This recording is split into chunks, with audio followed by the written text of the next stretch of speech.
nisht lartë dhe shumë të shpejt për të arritur në konkluzion dhe në emra definitiv besoj në ditët e para të javës që vjen, që sigurisht pas 2 ditësh është e hënë. Kështu që thënë këtë, i kemi marrë masat edhe për këtë modalitet, sepse mos harroni që jemi vetëm 36 ditë a 35 ditë para datës zgjedhjeve. Është një terren i pa eksploruar më parë për Tiranën, është hera e parë që kjo ndodh. Është i paprecedent procesi i zgjedhjeve të parakohshme në Tiranë. Është e paprecedent situata dhe kjo vlen për t'ia sqaruar dhe qytetarëve, edhe shikuesve.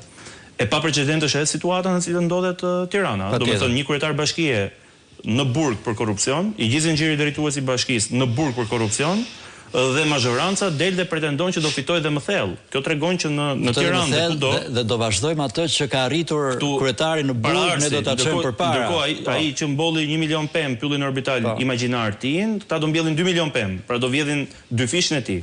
Pra thën kët, nonsensi politik, nonsensi absurdi më i madh këtu është që Edi Rama ka arritur të vrasë procesin e zgjedhjeve këtu në Shqipëri. Dhe kjo është e padiskutueshme.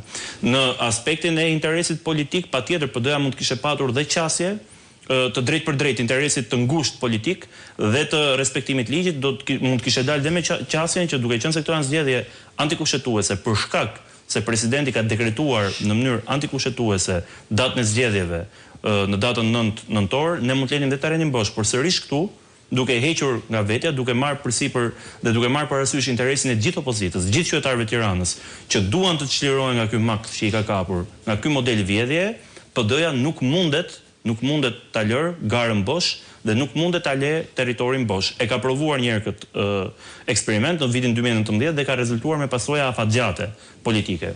Kështu që dhe për këtë arsye dhe për të qenë korrekt, kur ka qenë shembulli për dhënë dhe modelin personal, mos harroni që zoti Berisha, kur ishte çështja për dhënë dhe modelin personal, iku vetë duke e ditur mirë se çfarë do të ndodhte, na rreth shtëpie për 1 vit, vetëm se u shkel kushtetuta në masën që u kërkua për kufizimin e lirisë të tij. Pra i vetëdijshëm pranoi të izolohej për 1 vit